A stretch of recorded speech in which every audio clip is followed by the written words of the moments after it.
Hello, my name is Brandy Childs. I'm a graduate student at American College of Education. Today I will be discussing the role of play in child development and learning. First, I want to explain what inspired me to create a presentation focusing on the importance of play in child development and learning. When people find out I am a kindergarten teacher, often the response I receive is, "Your job must be so easy. Sing the ABCs, finger painting, snack, Play-Doh, free choice, nap time, recess." Many people are surprised when I describe kindergarten as the new first grade, with many children reading by the end of the school year. Even though research on how children develop and learn supports the inclusion of play experiences in early childhood, it is unfortunately not as present in many of today's kindergarten classrooms because of the rise in academic expectations and standardized testing. According to Elkine, play is not a luxury, but rather a crucial dynamic of healthy physical, intellectual, and social-emotional development at all age levels.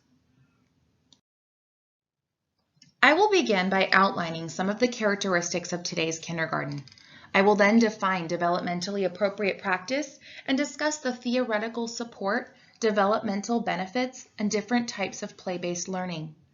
During this presentation, I will provide examples and suggestions supported by research for how play can be incorporated within kindergarten curriculum while still meeting academic learning goals.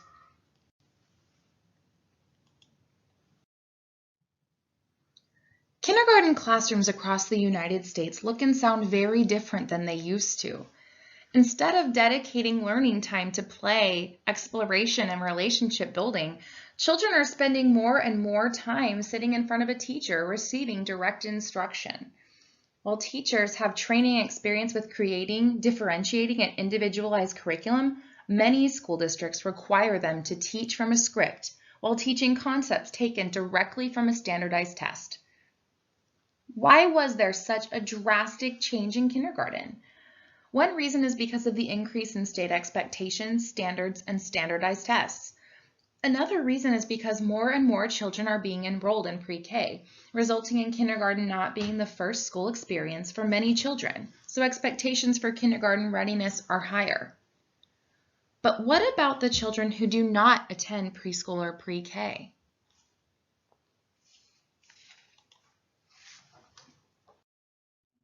To understand the importance of play for children's development, we must first discuss the concept of developmentally appropriate practice. In their position statement, the National Association for the Education of Young Children defines developmentally appropriate practice as an approach to teaching grounded in the research on how young children develop and learn and what is known about effective early education. There are three main things teachers should consider when working with children. First, what is known about child development and learning? What strategies and activities will best support learning for specific age groups and abilities? Second, teachers must get to know each individual child. What are their strengths, interests, learning style, and abilities? Teachers can then use this information to individualize and scaffold learning experiences for children. And third, teachers must get to know children's social and cultural contexts within their family and community. What are their values and expectations? Including these three considerations when planning learning experiences for children will ensure teachers are meeting children's needs in a developmentally appropriate way. According to Birch-Bynum et al., constructivist learning theory is the idea that children learn by creating knowledge by interacting with their environment. The theorists whose work I will discuss today are John Dewey, Maria Montessori, Jean Piaget, and Lev Vygotsky. John Dewey was an American philosopher and educational reformer. He believed that social interaction is essential for children's development and should be included in school curriculum. He was an advocate for play and recognized its psychological and emotional benefits for children's development. Dewey felt that education should come from children's natural curiosity, with the teacher acting as a guide, exposing children to as many experiences as possible to enhance learning. According to Dewey, When children investigate and explore their own questions, they make real-world connections and construct their own learning. Dewey believed that children are active learners who learn best by doing and when they are actively engaged. He believed that the natural learning experiences that take place during play enhance children's development. Maria Montessori was an Italian doctor and educator whose philosophy of teaching and learning is known as the Montessori method. Montessori believed that children begin learning as soon as they are born and considered the early childhood years to be when children have the most capacity for development and learning. Montessori believed that children should be active participants in learning, while teachers should be passive, ready to guide children when they are needed. While Montessori did not encourage make-believe play at school, her classrooms were structured around guided play, with all materials and activities designed for learning of a specific concept or skill. Montessori believed that play is the work of the child. She created her own objects for children to work with, which served a specific educational purpose. Teachers in Montessori classrooms modeled the correct use of the objects and observed children as they work with the materials. The materials are arranged by subject, are meant for self-directed learning without a teacher's assistance, and are self-correcting, so children can see their own mistakes and then correct them. In Montessori classrooms, children are free to move about the room, choose their own activities, and can choose to work independently or with peers. Jean Piaget was a Swiss psychologist known for his theory of cognitive development. While conducting intelligence tests, Piaget found a correlation between the age of the child and the pattern of incorrect answers, leading to the hypothesis that young children think differently than older children and adults. This idea led to his stages of cognitive development theory. His theory included 4 stages: sensory motor, pre-operational, concrete operational, and formal operational. Piaget believed children moved through each stage in order while accomplishing the developmental milestones through interactions with the environment around them. Piaget viewed children as scientists and explorers, naturally motivated to learn and constantly looking for new information to make sense of their environment.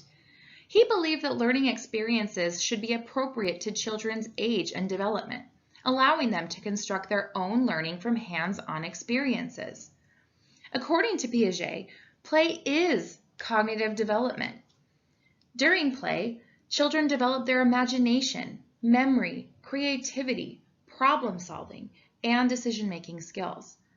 Additionally, other skills and information that are crucial to development are learned through play.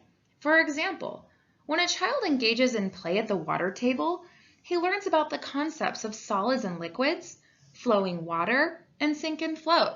These are all academic science concepts.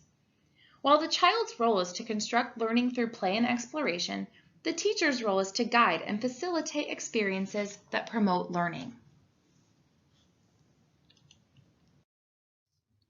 Lev Vygotsky was a Russian psychologist best known for his sociocultural learning theory. He believed that children's cognitive development, including language, is dependent on social interactions. Vygotsky believed a crucial element of the learning process is the most knowledgeable other, which he defined as an adult or more capable peer who works with a child and has more knowledge or greater understanding of a certain activity and can provide both modeling and scaffolding for the child. His theory includes the zone of proximal development, or ZPD, which is the level where learning is most likely to occur for the child. Within the ZPD, children can function developmentally at a higher level while working with a more knowledgeable other than they can when working independently. Vygotsky believed that taking part in fantasy play was important for children's development. He believed that imagination and creativity are significantly linked to realistic thought and development, which is evident in children's play. During imaginative or fantasy play, the child takes what she knows about the world and creates her own imaginary reality to meet her own wants and needs. In play, it does not matter to a child what an object's intended use is. While engaging in fantasy play, the object becomes whatever the child wants it to be. For example, A child's imagination can turn an ordinary cardboard box into a castle in a land far, far away. The domains of learning and development are cognitive, including problem-solving skills, reasoning, decision-making, creativity, and the ability to focus. Social, including communication, friendship, cooperation, and problem-solving skills. Emotional, including expressing feelings, self-regulation, self-esteem. Language, building vocabulary, speech acquisition, conversation skills. And physical, including fine motor skills, which includes the hands and fingers, gross motor skills, the use of arms, legs, and torso. The physical domain also includes coordination and balance. According to the National Association for the Education of Young Children, all the developmental learning domains are interrelated, with what happens in one domain affecting the others. For example, a child's language development affects his ability to join in social interactions with adults and peers. Providing opportunities for play experiences in early childhood classrooms will help to support children's healthy development across all 5 learning domains.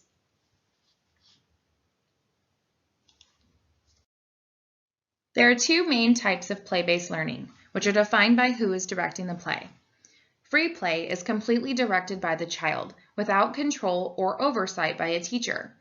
Children participate in different kinds of free play, with some examples including object play, such as building with blocks, playing with dolls, and constructing puzzles. Rough and tumble play, such as chasing, tumbling, playing tag, and play fighting. In socio-dramatic play, children take on different roles while creating and following their own social roles. Some examples are playing house and taking on family roles, playing doctor's office and being the doctor, nurse, and patient, or taking on the roles of shoppers and checkers at the grocery store. In guided play, the teacher guides children toward a specific learning goal by embedding or extending learning opportunities within children's play. There are 2 different ways for guided play to occur. In the first, the teacher prepares the setting with specific materials and activities in a way that promotes children's autonomy, allowing them to make their own play choices, while still working toward specific goals. The teacher is close by, ready to ask guiding questions to extend the child's learning and support children as needed. In the second, the teacher watches and observes children as they participate in child-directed activities, jumping in to ask questions, make suggestions, and further extend their interest in learning. Some examples of guided play activities include object play, such as building blocks, where children are encouraged to build a tall tower, games with specific rules, or sensory play at the water table that has been prepared with specific materials for exploration with a specific learning goal in mind. When children participate in block play, they are stimulating their imagination, working on motor skills, spatial reasoning, problem solving, language, and social skills. Academic subjects such as mathematics and science are learned during block play as children count, compare, measure, sort, and test hypotheses. The block center should include blocks of different shapes, sizes, and types such as wood, foam, cardboard, and Legos. Adding construction-themed books and writing materials to the block center also promotes early literacy skills. While engaging in dramatic play, children learn to express and manage their emotions, imagination, increase vocabulary and language skills, as well as problem-solving skills such as taking turns and sharing. Materials to add include dolls, pretend food, aprons, dishes, and other cooking materials, dress-up clothes, cash registers, phones, books, and writing materials. Items should be added and changed out to accommodate children's interests, such as creating a veterinarian's office, grocery store, or post office. Reading skills can be supported through dramatic play as well by adding books, menus, and labels.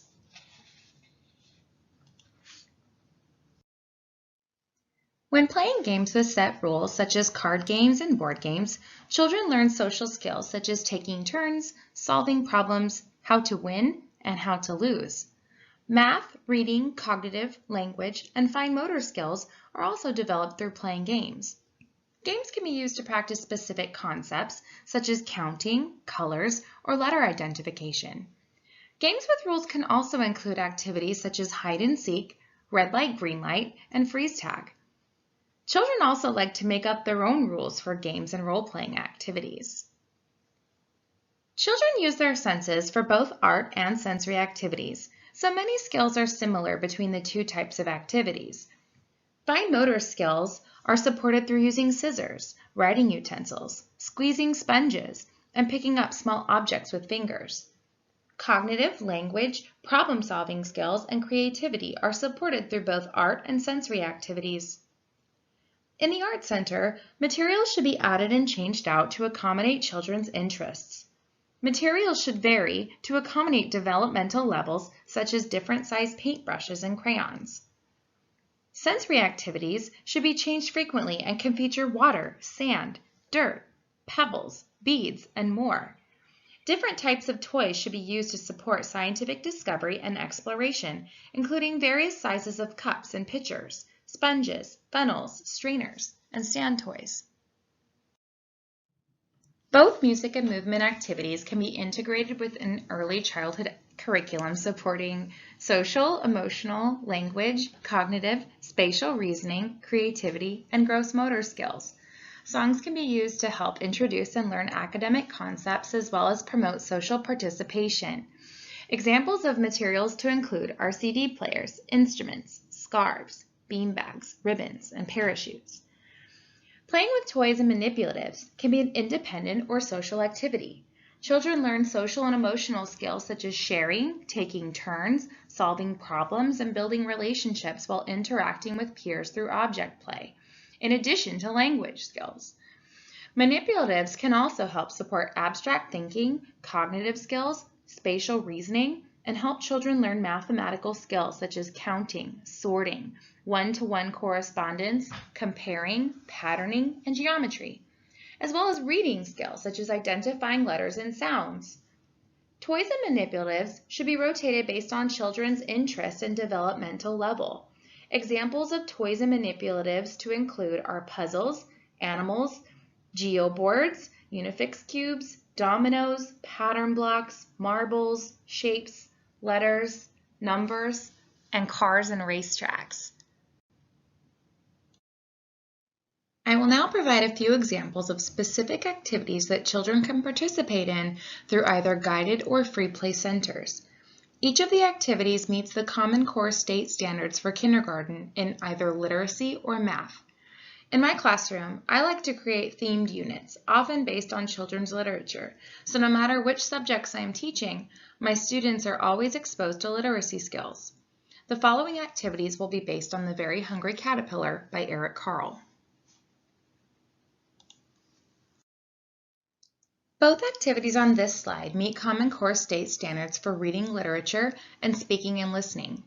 Using story props such as puppets, stuffed animals, toys, or story cards, children can retell the story as they play with a partner or small group. This activity could be offered during either guided or free play centers. Even without being prompted, children will choose to use the props to retell the story. They may even ask for a copy of the book to read as they use the props. Teachers can also set up a Very Hungry Caterpillar dramatic play area. By placing props from the story in the center, children will naturally want to reenact and role-play the story with their peers.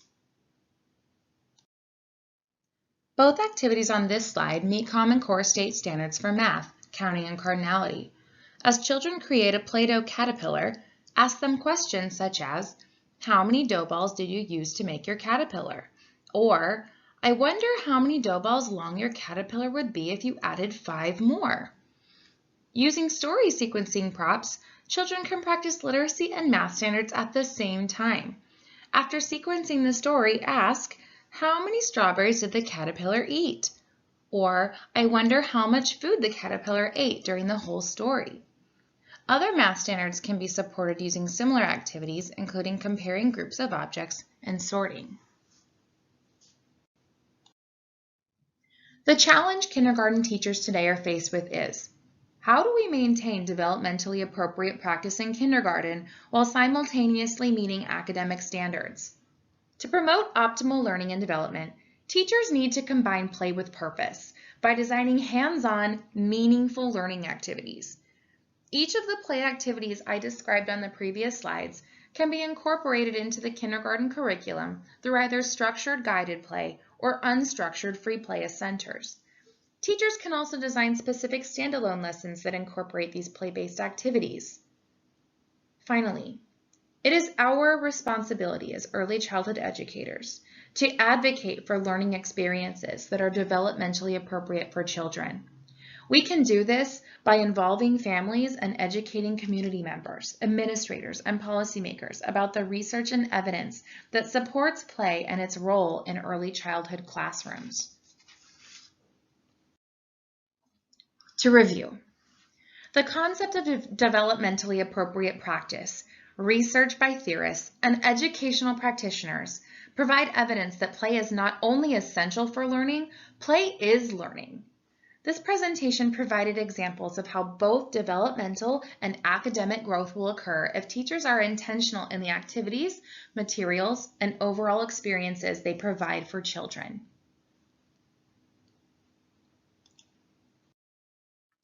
As a final thought, Gullo and Hughes said, while kindergarten has changed in ways that reshape curriculum and instructional practices that are more reminiscent of primary grades, the fundamental developmental characteristics of kindergarten children have not changed. The ways they construct knowledge and problem solve have not changed. The ways they learn have not changed. The ways they socially interact have not changed. Finally, the fact has not changed that while there are many similarities among kindergarten-age children, not all kindergartners learn in the same rate or in the same way. Thank you for joining me today.